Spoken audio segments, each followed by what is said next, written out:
We're trying to play cleanup. The problem is not today. The problem was 40 years ago. The church in her mission is duty bound to care for the poor. It's not the church's concern whether that person is legal or illegal. Pope Francis wrote a letter to the U.S. bishops on this topic. I don't want to be a pope-splainer. I have some problems with this statement from the Holy Father. I take issue with the word deportation. In the classic Christian sense, deportation has a very specific meaning. It's about...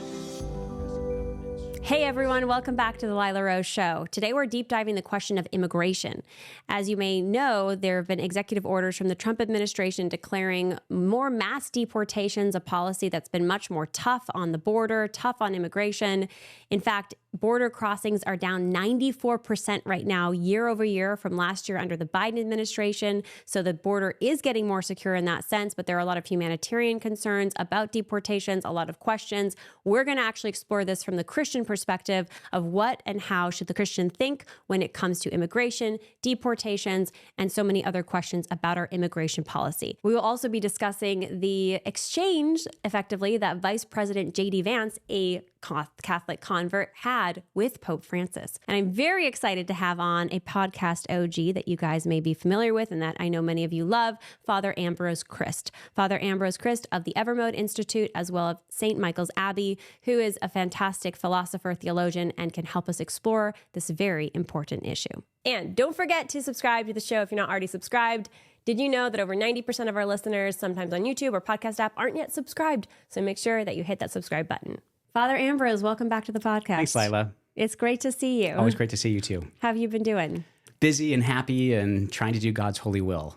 Thank you. Well, I know we just ran into a mutual friend here recently, and I know wherever you go, everyone loves to see Father Ambrose, and I know folks are very glad that you're back on. And thank you for being willing to wade into this topic. Okay, I'll do my best, Lila. You do excellently. As some of you guys might remember, Father Ambrose's first episode with us on exorcism. So Father Ambrose as an exorcist, and then he's been advising on all kinds of core moral and some political issues. So yes, it's my joy to try to wade into the deep waters when we have the opportunity to do that. It's important that our holy faith informs how we think about everything in our life. Politics, morality, obviously is the most important thing, our holy faith. And so we need to see how that intersects with these other parts of our lives too. Amen. Can you share briefly for folks your background in terms of education? Because one of the things that maybe folks don't realize is the intense philosophical, theological formation that you have to undergo in order to even be in the position that you're in. Okay, sure. Just briefly, I entered religious life and St. Michael's Abbey and started my pursuit of studies for the priesthood after an undergraduate degree in classics, history, politics. That was a bachelor's degree. Awesome. Then I was on to graduate school for what was supposed to be a 3-year stint at Oxford University, and I interrupted that to enter religious life. So a year of studies also in classical history and philosophy and languages. And then in pursuit of the priesthood, we have a very rigorous program of philosophy, 2 years of philosophy, so basically the equivalent of a bachelor's degree in philosophy, and then a lot of theology. So I finished in Rome after 5 years studying in Rome, just at the end of my seminary studies with pontifical degrees from the University of St. Thomas Aquinas, the Angelicum, in theology, and then also a license in theology from the Pontifical Gregorian University. So it's a lot of school. So thank you, because I know this is the topic of immigration, and it's really connected to the question of human dignity, national sovereignty, rule of law. I mean, there's lots of these philosophical principles that we're going to be exploring on the show today. Your education on this theologically, philosophically is extremely valuable. I want to start with what's been in the news lately, which is the Trump executive order. It says there are an estimated 11.7 million undocumented immigrants in the U.S., according to July 2023 statistics from the Center for Migration Studies. Trump has promised to deport all migrants illegally in the country and said that the plan, which has been criticized as financially unfeasible, will have no price tag. So he's just saying we're deporting everybody. What should be the Christian view of deportation? Okay, so I think we should maybe let's have some big ideas first. The biblical message that we have received is that we are to care for the poor. We are supposed to welcome those who are so-called aliens from the Old Covenant, and certainly in the Christian dispensation, the New Covenant, we are supposed to take care of those who are less needy than we are. In fact, it's one of the things that our blessed Lord Jesus says we will be judged on, how we take care of the least of his brothers and sisters. How we treat them is how we treat him. And in fact, he says at our judgment, some of those amazing stories from his stories, whatever you did for the least of my brothers, you did for me. You did it to me. So we know that we have to have a heart for the poor. That's very important as Christians, as believers, as people of the Old and the New Covenant. Okay, that's a big idea. Now, the Catholic Church, which is the fullest representation of Christianity, has a couple of big ideas that we need to put together. One is that every human has dignity. Every human person has tremendous dignity, the dignity of every human being, from the moment of conception to the moment of natural death. That's a big, important idea. Every human being has a right to migrate if they find themselves in a political or economic situation where they are not able to provide for themselves and their families. And every country has a right to protect its own borders and determine politically the movement of migration across its borders. Those are all true things. That alone is, I think that alone, people listening, it makes sense, each of those things individually. Yes. And so then it's just where the rubber meets the road. Mm-hmm. How do we actually sort things out when it seems like some of these rights or truths come into conflict? So those are big ideas. I take issue with the word deportation. In the classic Christian sense, a deportation, and also in the documents of the Catholic Church speaking about these social justice issues for the last 150 years, deportation has a very specific meaning. It's about oppressive governments sending away portions of people from their own citizenry, deporting this ethnic group, deporting this, socioeconomic group out of their own country to another place. That's what deportation is. So people that had a right to be there in terms of they had citizenship and they're for whatever reason, and they're being sent out. Interesting. Okay, that's what deportation means most properly. Removed from one's own country. What the president here in this, and we speak about deportation in a much looser sense now, which we might call repatriation.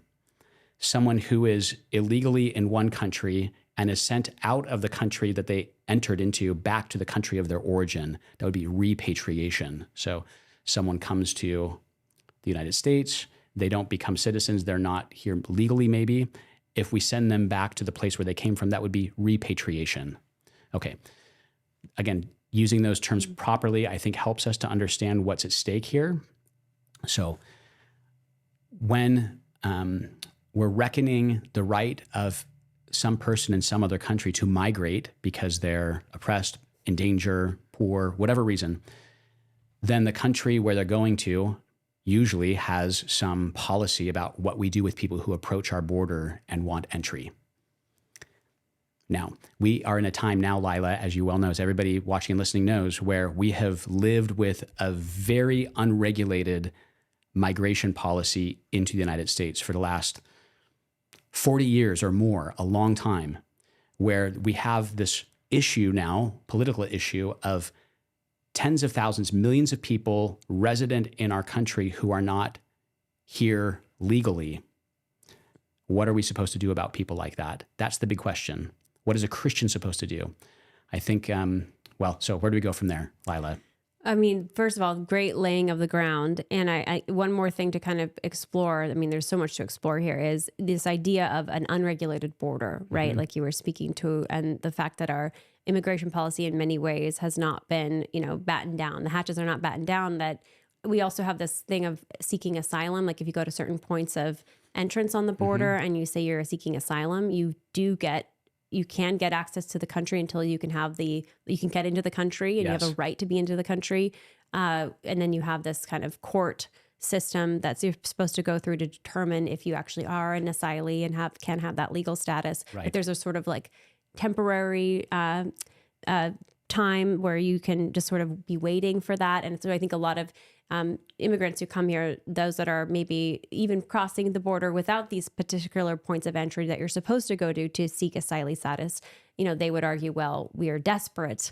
We're just trying to get in, but we are asylees. We really need, we're seeking actual persecution or seeking, severe threats of violence to our life. Now, the asylee status definition is very narrow. So it can't be, my understanding is it can't be even something like gang violence. Even if there's a gang in your home country that has a hit on you, that's not enough of a reason to get asylum status here in the United States. But there are some reasons that you can get it. So I think that's, I'm saying all of that because what ends up happening is you have many people here in this country now that effectively, because of the porous border and because of, our immigration policy, let's blame it to some degree, I don't know, they are here. They were able to get here. Yes. And so the question is what is to be done? Right. It's a very important, there's a prudential question that any government of any country has to face. How are we going to solve this issue? Or some other issue that's a big, huge nationwide problem. What do we do, especially when we are on the heels of many decades of failure to regulate this well in a way that's right for the national sovereignty? Okay. As you may know, porn addiction is on the rise for both women and men today. The porn industry is a $1 billion industry preying off of vulnerable men and women. The good news is that there is a solution, and our show is proud to partner with CovenantEyes.com. CovenantEyes.com is not only something to block explicit material on your phone, your tablet, or your laptop, but CovenantEyes.com is also a community to give you strength to choose good things instead of to choose the destruction of porn. For over 25 years, Covenant Eyes has been helping thousands of people break free and stay free from porn addiction. Whether you're a parent protecting your kids, a husband searching for accountability, or a wife searching for accountability, or somebody who just wants to make sure that porn doesn't make it onto your screen, CovenantEyes.com has got you covered. And right now, Covenant Eyes is offering a free 30-day trial specifically for listeners of this show. So you can go to CovenantEyes.com and get a free 30-day trial using the code Lila. That's CovenantEyes.com. Use the code Lila for a free 30-day trial. Start your journey to freedom today. Before we try to answer that question, that's a very difficult question to answer. There's another right I want to talk about, or responsibility. I was listing responsibilities as the Catechism of the Catholic Church lays them out with respect to the question of immigration.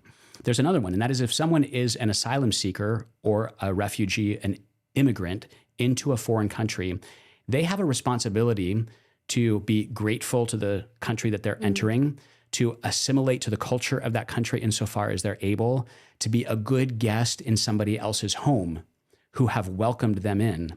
And I think some of that idea, the language of family life and the domicile, one's own home, is a good analogy for us to look at what we're supposed to do about the needy poor who come to ask us for help. So I think you're right when you said that we have the issue in our country of a whole wave of people who they find themselves in the United States of America calling themselves a number of things. They could be asylum seekers, they could be refugees, they could be simply illegal aliens who are here and have never sort of sorted out their legal status. Many tens of millions of people like this. What is the country supposed to do to address that problem? Can we legalize everybody who's here? And of course, and the different sides of the political aisle have different solutions to this, or attempts to solve this problem. Mostly failed in the last, not just administration, but in the last several decades. This has not been a problem that we've been able to solve. Okay.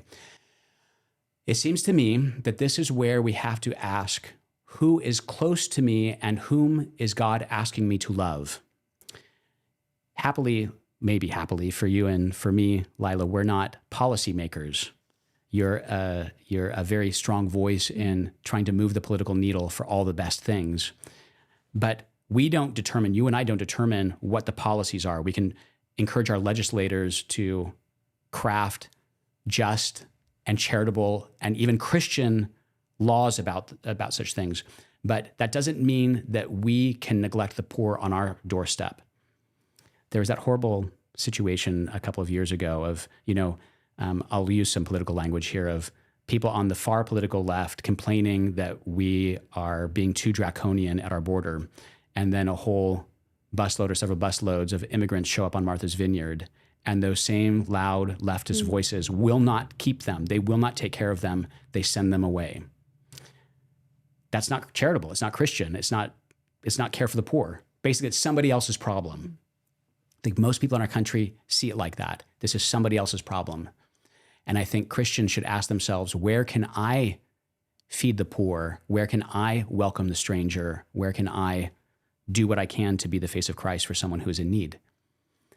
And have right ideas about what the government should do about that too. I think about too, I mean, you're talking about kind of the far left person who said, open borders. And then they don't want to contend with, actually caring for the, immigrant. And there are some people who are far left who do care for the immigrant. So, Yes. there's obviously always these mixed bags. And then there's also the kind of stereotype, but this person definitely does exist who, is very much for maybe deportations, or we can call them repatriations. I like that distinction that you made. I think that's a good one. But we're talking about people that they were maybe employing under the table. These are maybe the nannies or the house cleaners or the, people working in agriculture who are not documented, who are, being employed, and the employer doesn't have to pay, employee, Social Security, other taxes on some of these folks. And so they're getting that advantage because it's under the table. But at the same time, politically, they're like, deport, again, stereotypes. But Yes. I think your point is that individually, the response of any Christian to the immigration question is one of humility and love. Like, we want to love the person, especially in our immediate vicinity. If there is an immigrant in our immediate vicinity, our response should be to care for them. That's right.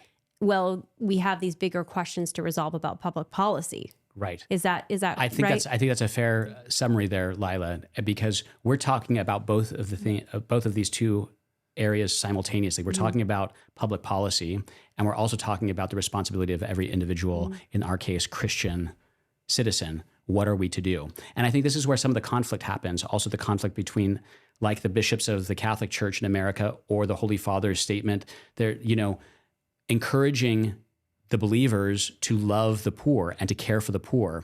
They're not wading into the political so much as encouraging what's best in Christianity, in God's call to us to take care of those who are needy in our midst. So that comes into conflict when public policy is not necessarily thinking like that. Public policy is thinking, we have all of these people who are now inside our borders who are not legally here. What are we going to do about that? We need to do something about that, which is a perfectly legitimate political question for someone to try to solve.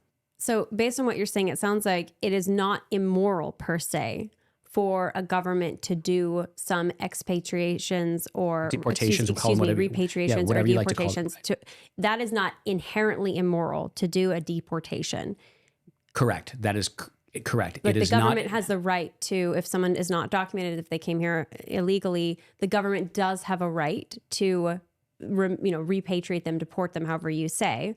That being said, that doesn't mean that all deportations would be just, or any deportations would be just, or mass deportations. What do you think how should the Christian view this idea of mass deportations? And maybe particularly getting into, let's just maybe agree for the sake of this conversation, if the person has committed a crime, not just border crossing illegally, but in addition there is, some sort of, theft or violence or, whatever it is. And so they are actually criminal, Yes. Have committed a crime, convicted criminals. That seems like a no-brainer. I think a lot of people can agree, okay, that those people should not, they should be deported. I would agree. That's a no-brainer. That sounds like a no-brainer, and yeah. certainly within the rights of the state to say, like I said, there was that other feature, an immigrant, someone who is in another country, not their own, has a responsibility to be a good guest Citizen, in somebody good else's guest. home, right? A government certainly has a right to attend to someone who is behaving in a criminal manner as a guest in their nation, right? That's I think you're right. That's a no-brainer. That person is not a good guest. They need to be sent away. They're a danger to the common good. We have to think about the common good, and that's what governments are for. What about the other people who aren't so clearly there's not so clearly a reason to deport them or repatriate them? Then what? Again, this is about prudence. And the common good of a country should be the supreme motivation for a political system. What is the common good, and how do we achieve a common good and legislate so that we can do that, so that we can achieve that to the best of our ability? It will always be imperfect.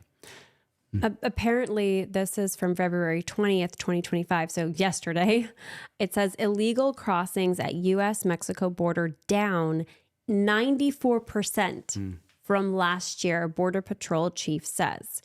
And I think a lot of people would immediately say it's because, yes, clampdowns may be at the border, but in addition, the threat of deportation, saying we're not tolerating this action anymore as kind of a top-down public policy from the new administration, is making people less likely to want to take the risk of traveling, and crossing the border illegally.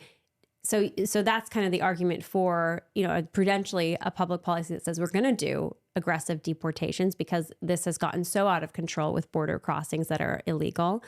But then you kind of turn, again, look on the other side and look at, the human toll potentially of deportations. Let's say there's the person who came here, they have children here, they're still not documented, but they are, they're law abiding, they're productive members of society. What's the case for that deportation? I think a case could be made that the government could try to accommodate that person in some way. And certainly that's what the church has been arguing, I think, the Catholic Church has been arguing for a long time, for many decades, that and the Catholic Church should argue for a merciful stance towards someone who finds him or herself, maybe with their family, maybe with their children, in our country illegally because of those unregulated and not well-maintained borders of previous decades. I think that the strong border that we see now with that statistic, I'd heard that statistic already, the one that, 94% fewer border crossings, that is definitely going to be a deterrent for people to want to find their way into our country illegally without a good reason. It doesn't mean that someone who has a good reason to ask entry into our country, to ask for asylum or refuge, can't find a way to do that. And I think that would be a very responsible and prudential way for a government to vet, to control their border, protect the nation's sovereignty, and to say, yes, here's someone who's genuinely in need, fleeing whatever kind of extreme poverty or disease or governmental oppression or religious oppression. It's precisely what we have immigration and asylum seeking for, so that they can benefit from a safe and good way of life in our country. So I would hope that we never say no one can come into our country. I would hope that. I don't think that's what the current administration wants anyway. I don't think. But you're right. What do we do about someone who has maybe a housekeeper or a coworker or a student in school, or in the case of the church, parishioners in the parish? I think that it's not the church's responsibility to repatriate or deport parishioners. It's not the job of the church to do that. Meaning the government should in no way be compelling the church to do their work of, if they want to do these deportations, it's not like you make the church do it. That's right. Has there been an attempt by the government? I don't think so. No, I don't think so. Did you know that every year 200,000 families go bankrupt from medical bills, even with health insurance? For many people, insurance is simply not working for them. That's why I'm excited to share with you about CrowdHealth, which is an alternative model for paying for your healthcare. CrowdHealth takes your bills, personally negotiates them on your behalf, and then sends out a request to the community to help cover your bills. The CrowdHealth community has fully funded more than 5,000 medical bills over the last 2 years. This includes accidents like a young woman in Tennessee who lost her fingers in a boating accident, to NICU babies and cancer cases. Keep in mind, CrowdHealth is not the same thing as insurance, but it is an alternative model to help pay medical bills and keep your monthly costs low. So go to Join CrowdHealth today. Use the code Lila at checkout to get your first 3 months for only $99. That's joincrowdhealth.com and use the code Lila at checkout to get your first 3 months for only $99. joincrowdhealth.com. There was a statement. So this is from the USCCB, Bishop Mark J. Seitz, who is one of the heads of the USCCB, January 23rd. So this is shortly, I think, after President Trump's executive order on immigration. And it says the following statement was issued in response to action taken by the Trump administration rescinding guidance related to protected areas in immigration enforcement. It says Catholic healthcare, Catholic charities, agencies, and the church's other social service ministries will work daily to feed, house, heal, educate, and meet people's needs in communities across our nation.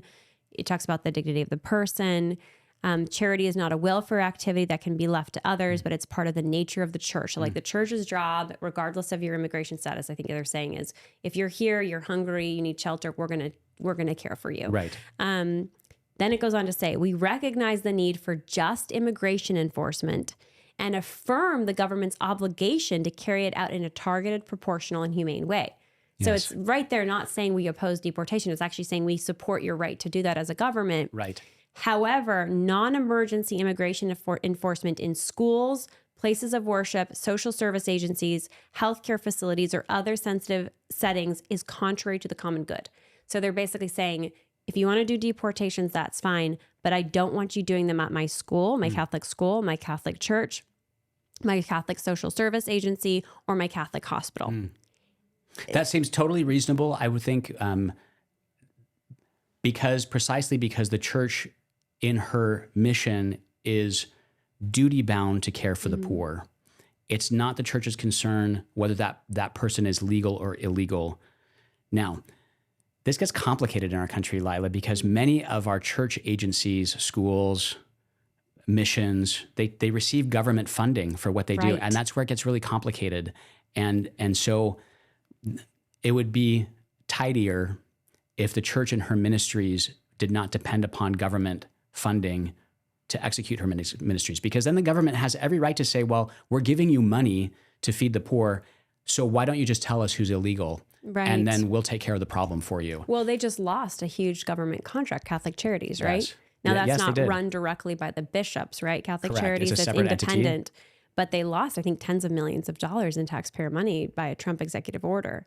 And I think it was about immigration. Like this was like, I don't know if it was refugee resettlement per se exactly, but it was more like you're helping illegals. This is kind of the Trump administration. Sure, right. We're doing Doge anyways. We're chainsawing everything. We're definitely chainsawing you.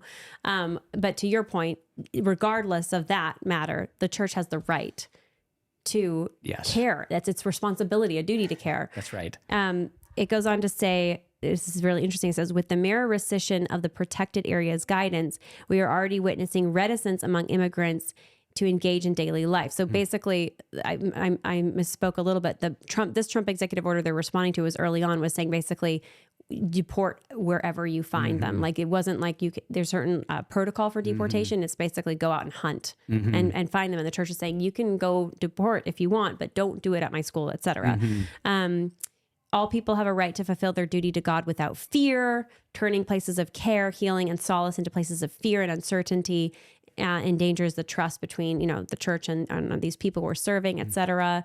It says, our organizations stand ready to work on a better path forward that protects the dignity of all of those we serve, upholds the sacred dignity of our providers, and ensures our borders and immigration system are governed with mercy and justice. Yes. So it sounds like they do want to play ball. It's just there's certain parameters that they feel as Christian, we as Christians should be, asking for. I think that, we're trying to play cleanup for a situation that had, the problem is not today. The problem was 40 years ago when the borders were not regulated. That is the source of the problem. And so I think the church in her wisdom says, please don't ask us to solve the problem of 40 years ago that we're facing today by way of forgetting mercy and only focusing on justice. And I think that's right for the church to say that. And I also think that the government, who is concerned for a common good and for the sovereignty of her citizens and for the national borders and so forth, I think that that government is more concerned about the justice than about the mercy. So we need to find a way for these two important values, justice and mercy, to kiss, justice and peace to embrace. And so the church will always stand up for her focus on the mercy and the government on her focus on justice. And hopefully we can find some kind of a resolution. I used to think when I was an undergraduate student, this is many decades ago now, my undergraduate college was in a small city, 100,000 people in the city. And there were many Christian and Catholic, different denominations of Christianity churches.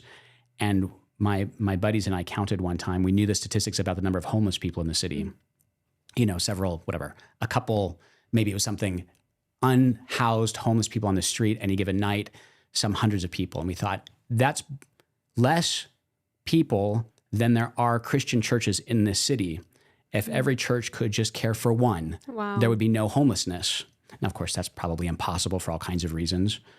But I think about that with migration, with immigration and deportation or repatriation, whatever we want to call it.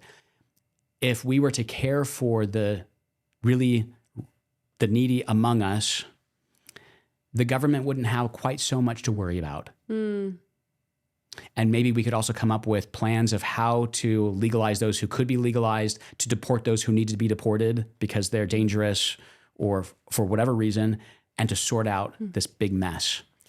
I think the kind of devil's advocate response to that is, well, the better you make the systems, the better the healthcare, the better the economic opportunities, the better the Catholic charities welcoming you with open arms, the more you're incentivizing illegal border crossing. So I think that's kind of this other aspect that is so challenging. And, I've seen good Christians that I know, Christians that I know that are authentic Christians saying, mass deportations is the only way to undo this mess. And then other Christians saying, no, you can do deportations, certainly of criminals, and then you can clamp down on border security, but then don't rip, law-abiding families apart, right? So there's different prudential ways to deal with the pickle that we're in. What you said, they're so important. I would more go that route, by the way. It seems a more just and humane response. It's, again, you said that so well, Lila. It's a prudential judgment. And I think that the church and good Christians should help guide the prudential decision-making of our legislators, help form it, help shape it. But we are not the ones to make those decisions. We inform those decisions. So yes, both of those solutions would be, that is the draconian, everybody out, would be one way quickly to solve the problem. But it could create a lot of other problems, right? It certainly could. And it certainly, question. That's right. But we also can't keep living with the unregulated immigration situation that we've been living in our country for the last many decades now. So where's the middle ground? This is precisely why these conversations are so difficult. Right. And yeah. EveryLife.com is America's pro-life baby diaper and wipes company. And I'm so excited to share about their new products too. I love EveryLife.com and I use EveryLife diapers and wipes for my little ones because these are a best-in-class product that are clean. There's no harmful dyes or fragrances or phthalates in this product. It is designed to be healthy for your little one and good for your little one's skin. If you go to EveryLife.com/join today, by joining the Changing Lives Club, you not only get 10% off your monthly diaper and wipe subscription, in addition to that, you'll get a free tote bag, and EveryLife.com will donate a box of diapers and wipes to a mother and baby in need. And I'm excited to share, EveryLife.com is now offering training pants for your little one. These are 12-hour leak-proof training pants, pull-ups for that little one that is maybe potty training. You got to check them out. EveryLife also has just come out with their new shampoo and baby wash and lotion package. The product is amazing. I have already started to use it. That's EveryLife.com/join. Use the code Lila. There's this clip I wanted to get your thoughts on from our vice president. So Vice President J.D. Vance is a Catholic convert. I know you know. And, he has... folks on the podcast know I'm really grateful for some of the things that he's said and done so far. I was really disappointed during the campaign because he had this 100% pro-life record and it was really great in the Senate. And then he started saying he supports abortion pills alongside Trump and, making very obvious compromises to stay in Trump's good graces as VP. And then I had other people saying, well, he's just trying to get in and then he's going to do good work. The jury's still out on a lot of this, how it's all going to play out. Obviously, we should pray for Vice President J.D. Vance because he has a huge both opportunity and responsibility. But anyways, this is a statement that he made about the U.S. Conference of Catholic Bishops statement that we just read and their criticism of the mass deportation policy executive order that the Trump administration was pushing, which included deportations at people's potential places of worship, schools, like basically anywhere. Like there's not like a special There's no zone. safe place. Yeah, you can deport. Just go deport. There's a big job to do. Government agents just go deport because it's a big job. So that was kind of the government's approach, And so this is him responding to the U.S. Catholic Conference of Bishops saying, hey, you're not allowed to deport on our turf, basically, but we generally support your right to do deportations, in a reasonable way. So this is what he said. This was on Face the Nation. Let me just address this particular issue, Margaret, because as a practicing Catholic, I was actually heartbroken by that statement. And I think that the U.S. Conference of Catholic Bishops needs to actually look in the mirror a little bit and recognize that when they receive over $100 million to help resettle illegal immigrants, are they worried about humanitarian concerns, or are they actually worried about their bottom line? We are going to enforce immigration law. We're going to protect the American people. Yeah. Donald Trump promised to do that. And I believe the U.S. Conference of Catholic Bishops, if they're worried about the humanitarian costs of immigration enforcement, let them talk about the children who have been sex trafficked because of the wide open border of Joe Biden. You personally let them talk about going people like Laken Riley who were brutally murdered. I support us doing law enforcement. So Margaret, the famous Margaret, pushes back and says, so you support going into schools. So she's basically trying to address what the Catholic bishops were specifically speaking on. And he, J.D. Vance, Vice President Vance, kind of sidestepped that a little bit and said, well, I support, generally speaking, immigration enforcement. So he wasn't specifically doubling down and saying, I support deporting people at schools, but that was the policy of his boss, of the president. So anyways, curious your take on that. I like Vice President Vance very much, and I'm grateful for his strong voice and also his courage in standing up for the president's agenda and policy. I think he's doing the best job he can possibly do given this very broken immigration system. So he said something there about the fact that the Catholic charities and these institutions are receiving government money, humanitarian support. And this is where it gets complicated. Once again, we mentioned this just a few minutes ago. I think that in the history of Christianity and in times of Christendom, when whole countries were Christian nations, the church was the place where you could have refuge. If you were in a feud with somebody and you made it to the steps of the church, you could not be killed. It was a safe place where then from that safe place, then judicial arrangements could be made. But the church has to be a safe place that cares for the poor. And I think that the bishops are simply reminding us of that truth, as is the Holy Father. And yet the government has a right to enforce her laws. You can't just walk into our nation, into our country across an open border and pretend that you're a citizen here. You just can't do it. So tough. It is tough. And I do think that it would be wrong for the government to infringe upon the charitable sovereignty of churches as places where the poor can find help and assistance. That would be going too far, I think. So I don't think the church should be required to report the parishioners who are not legal citizens. I don't think that should be required of her. But schools are also governmental places. They factor into, and this is one of those intersections between church organizations and the government. The government is responsible for the education of her citizens. And if it's a Catholic school, well, then we're going to have some muddy water there. What are we going to do? Can the government ask the school, you may only teach citizens? The government has the right to do that if she wants to. If it's receiving public funds. Receiving public funds. But if it's a private Catholic school, then they have no right to do that. We still have that freedom in this country, thanks be to God. We still have the freedom for religious organizations of whatever religion to exercise this kind of autonomy. But then they can't take government money then, because then it gets muddy. It gets muddy. Pope Francis wrote a letter this month to the U.S. bishops on this topic. I know you're familiar with this. I want to quote this and get your thoughts on it. Okay. He compared migrants in the letter to the Holy Family when fleeing. This has raised a big, and this isn't the first Christian person who's done this. Pope Francis doing that. There have been, evangelicals and others, and certain folks on the left wing certainly saying, the Holy Family were refugees. They were refugees. We need to, respect and care for refugees, which I fully agree with that. And then there's the response of, well, someone just coming undocumented here isn't de facto a refugee, da da da. But anyways, this is the excerpt I wanted to read. Okay. Pope Francis writes, I have followed closely the major crisis that is taking place in the United States with the initiation of a program of mass deportations. The rightly formed conscience cannot fail to make a critical judgment and express its disagreement with any measure that tacitly or explicitly identifies the illegal status of some migrants with criminality. So that's a big point right there he's making. Yes. What do you think about that? So basically, if you have illegal status, de facto you're a criminal.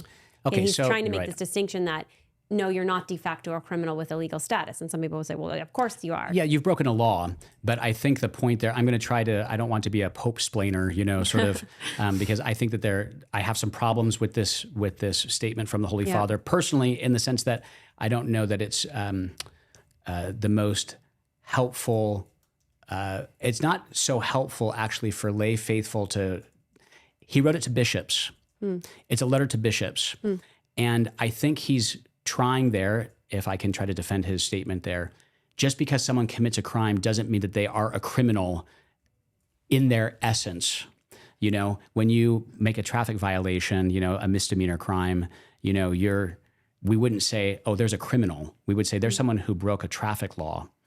So there's a difference. He's saying there's a difference between someone who has broken an immigration law by entering our country illegally versus someone who is a real criminal because they committed homicide or they, were involved in human trafficking or whatever, right? So those people, that's criminal activity that we could say, yeah, that there's a difference to that kind of criminality. That person could be deported. Okay, so I just think that there are more distinctions to be made there.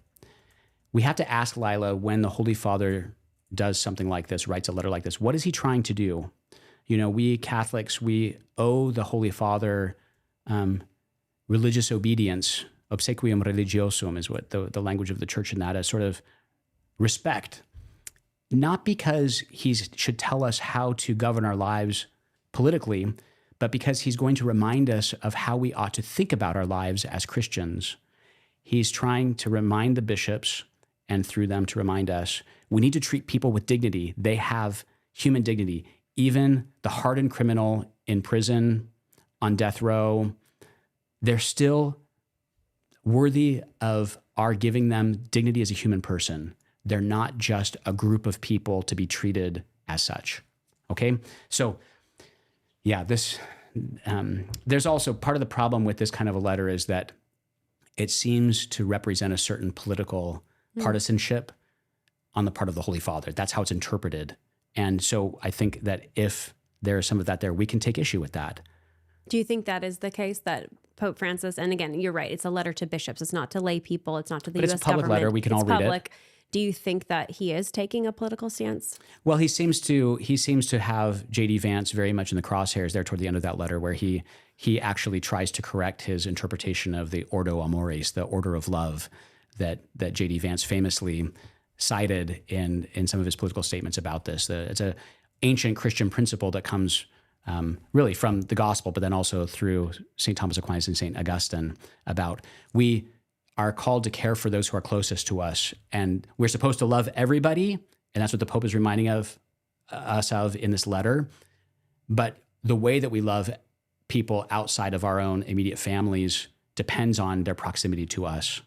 So that part of this letter is, I think, the most partisan, or seems to be the most partisan in the way that it is taking issue directly with a statement that Vice President Vance made. I'd love to thank you for noting that, because I think that's a very interesting exchange that happened. And I want to pull up what J.D. Vance said, and then this part of the letter where Pope Francis seemingly is responding directly to J.D. Vance. So what is Ordo Amoris? Vice President J.D. Vance invokes the medieval Catholic concept. This is how the Associated Press is reporting this. Leave it to the Associated Press. Love it. But he says, J.D. Vance says, just Google Ordo Amoris. You love your family, and then you love your neighbor, and then this is J.D. Vance. Then you love your neighbor, then you love your community, and then you love your fellow citizens in your own country. And then after that, you can focus on and prioritize the rest of the world. He claimed that the far left had inverted that. He said this is basic common sense because one's moral duties to one's children outweigh your duties to a stranger who lives thousands of miles away. Yes, and that example again from the Democrats in Martha's Vineyard, or leftists in Martha's Vineyard, they have great love for the immigrant down on the border, the southern border. But as soon as that immigrant shows up at Martha's Vineyard, get out of my house. That's a perfect inversion of the Ordo Amoris. They can love someone far away because it's just an idea, not a real person. So Pope Francis says in response, Christian love is not, this is part of that larger letter to the bishops we were just talking about. And you're talking about his part directly to J.D. Vance. He says, Christian love is not a concentric expansion of interests that little by little extend to other persons and groups. In other words, the human person is not a mere individual, relatively expansive with some philanthropic feelings. The true Ordo Amoris that must be promoted is that which we discover by meditating constantly on the parable of the Good Samaritan. That is, by meditating on the love that builds a fraternity open to all without exception. Right. Okay, so the charitable reading of this, the positive reading of this is that, yes, we are called to love God first and love all things in God. We have a certain respect and love for the dignity of every human individual on the whole face of the earth. We love them all because we love God, who is their creator.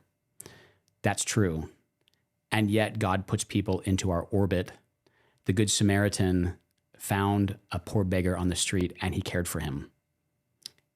So you could say, and there were different socioeconomic and different religions too, or different ethnic backgrounds. That's right. So I think what the Pope is saying is that if our understanding of the Ordo Amoris means that I love those closest to me, but the further out you go, the less I even think about those people or care for them or treat them like real human people in my imagination or in my heart, then that's not the true Ordo Amoris. Okay, and I think that's a fair point. We don't simply... A person is not somebody else's problem. A person is never somebody else's problem. A person is always a person made in the image and likeness of God.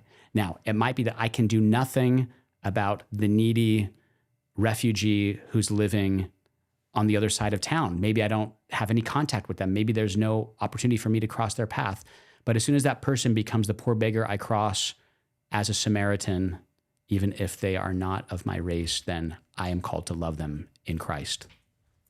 So again, I'm trying to note how there's some political complexity to this letter and even pointedness, and also try to giving a read that in religious obedience to our Holy Father, what is he trying to teach us, or teach the bishops and through them to teach us, that we cannot simply categorize people in our heart or in our imagination as a problem, somebody else's problem to be solved.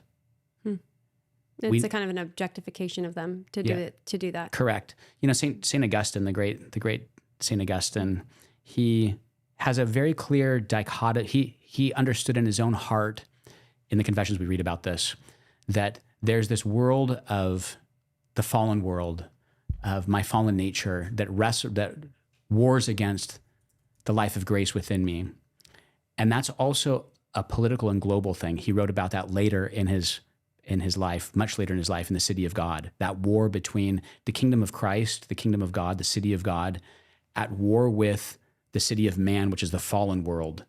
And we see this playing out in these questions. Where can we bring Christ's kingdom more clearly to the fore and keep the fallen part of our nature more at bay? We can't think in worldly terms. We have to think in evangelical terms.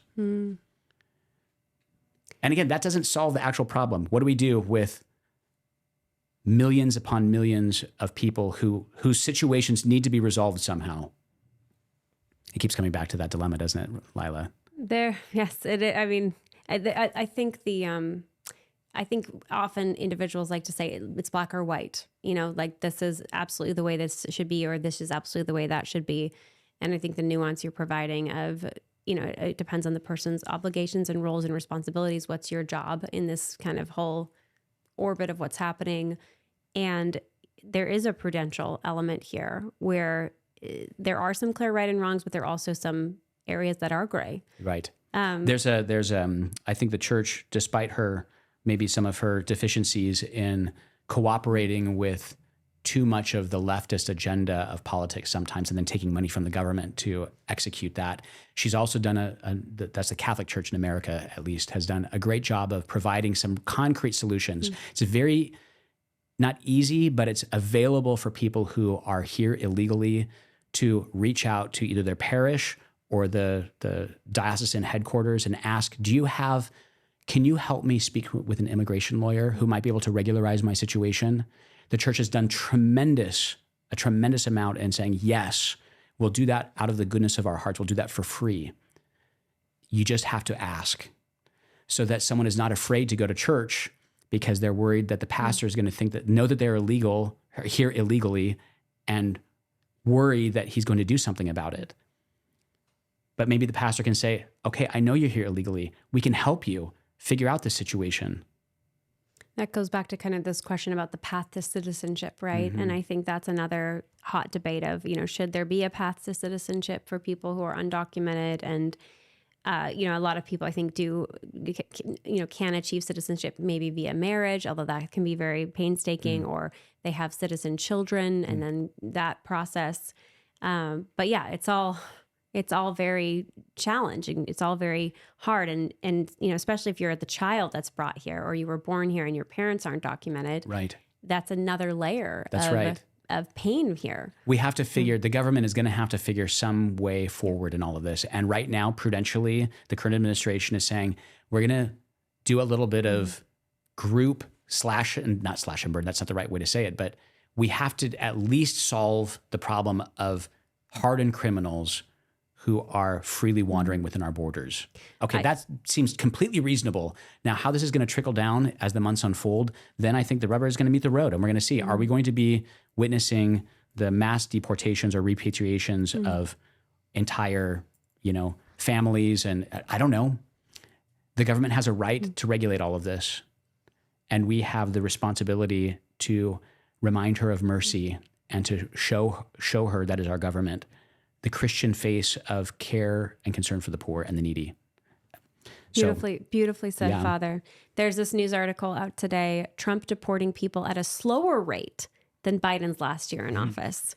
So, with all of the roar of the administration on this issue, in actuality, what's happening right now, it looks a little different. I'm not quite sure what I'd like to see the it says U.S. President Donald Trump deported 37,660 people during his first month in office. Okay. Previously unpublished U.S. Department of Homeland Security data shows far less than the monthly average of 57,000 removals and returns in the last full year of Joe Biden's administration. Okay. Removals and returns. Yes. Fascinating information that we're deporting at a slower rate right now. Right. Anyways, it might change next month, of course. That's right. Well, and also the difference there is that the removals and returns means that there are people who are taken out of the country, deported, and they come right back in. So, that's certainly going to be changing now. Our border is much harder to get across now than it was. It's a good point, because it says DHS spokesperson Tricia McLaughlin said that Biden-era deportation numbers appeared artificially high because of higher levels of illegal immigration. Right. Trump campaigned for the White House promised to deport millions of illegal immigrants in the largest deportation operation in history, yet initial figures suggest Trump could struggle to match these higher deportation numbers. It actually makes sense, doesn't it, Lila? Because if as we've seen in the first month of the administration, the border is much more secure, 94% more secure, then of course there will be far fewer people coming unannounced across our porous border who then need to be deported. That's a great thing. Yes, it is. Yes. That's a great thing. It means that if someone is legitimately seeking asylum or a real refugee who really needs help, there's a way that they can present themselves at the border legally and be treated as such, someone who is legally asking to enter into a foreign land, which is the way it ought to be. Again, everyone has a right to migrate, and every country has a right to protect her borders and regulate the movement of people across it. So I think that would be great if we saw that it does look like less because there are fewer people coming in illegally who need to be deported or repatriated, which is the word I like better. But one more quote I want to read here and get your thoughts on, and this is from Edward Feser, who is a canon lawyer, philosopher. I'm sure you're familiar with him. He says, Scripture teaches, do not neglect to show hospitality to strangers, Hebrews 13:2. But also, not everyone should be brought into your house, for many are the snares of the crafty. Admit strangers into your home, and they will stir up trouble, Sirach 11:29-34. This illustrates how the practical, moral, and political questions often cannot be settled by appeal to simplistic slogans and selective quotations from authorities. They sometimes involve multiple considerations that have to be carefully and calmly balanced before making a judgment about specific courses of action guided by the virtue of prudence, which you've invoked many times, Father. The church herself teaches this. It is, quote, up to the public powers who are responsible for the common good to determine the number of refugees or immigrants which their country can accept. There you go. Well said, as I would expect from Edward Feser. So, yeah, that's right. It's a prudential decision here, or determination. And people are going to disagree about it. Let's be honest. There is a legitimate breadth of opinion about this from the perspective of a Christian and of a Catholic Christian. So there you go. There we go. Well, thank you, Father, for wading into the waters. I felt like we didn't really, of course, as usual with these complex issues, Lila, we didn't have a kind of, this is how it should be, and here's the bottom line. As Edward Feser there said. Just like you weren't telling people exactly how to vote, Yes. back we were, that was a fun conversation. And thank you for doing that. Father and I, before the election, for those who remember, I had him here and we were going back and forth. You were a bit in the hot seat. I apologize, but we were fun. Going back and forth about what do we do with this, Right. this election. And obviously we both agreed, don't vote for Kamala. We were aligned on that. But then there was, folks knew my concerns with Trump at the time, especially with his statements on life. But well, and I think that just even more reason, both with a Catholic vice president now and an administration that seems to be really turning the tide of public sentiment about a lot of very important things. I think you and I, Lila, and you can do this much better than I can, we need to keep pushing hard for the protection of human life with the president himself, with the vice president, and with all of these members of the new administration. So don't give up your activism, Lila, because we can't give up on the IVF stuff right now. Absolutely. We can't give up on, there's a lot of hope and there's a lot of room for improvement, for even more hope. So I would love to see President Trump's marriage regularized. He's married to a Catholic woman. Melania Trump is a baptized Catholic from Slovenia. I love that goal. I would love to see RFK Jr. get back into a practice of his ancestral faith and become pro-life, and be in a marriage that is legitimate, a good Catholic marriage. And these things, all of these things are possible. We have, people who can have entree to such important figures in our land, and prayer really works. It does. And speaking the truth in and out of season. Just Prayer and truth. I think a little bit of praise about the power of prayer. I don't know if you remember this was it March or May, whatever 9 months from December would have been, I guess May. Cardinal Burke, the great Raymond Cardinal Burke, American Cardinal of the Church, called a 9-month novena to prepare for the Feast of Our Lady Guadalupe on December 12th. And people all around the world, in their hundreds of thousands, were praying this 9-month novena. It's a strange kind of novena. Usually a novena is 9 days, but 9 months of prayer for, especially for the Americas and especially for our own nation. And I think that prayer worked. In the election, in the way that public sentiment is turning toward things that are much better than they were certainly 6 months ago. And I think we have great cause for hope. We have to keep praying. And Our Lady, she loves us, and she's the Empress of our land, and she will care for us if we ask her to. Also about immigration. Why not? I love that. We're about to enter Lent. I want to just ask you, I know the Abbey always has things up its sleeve there's sleeves that they're doing to help the faithful, the trying to be faithful.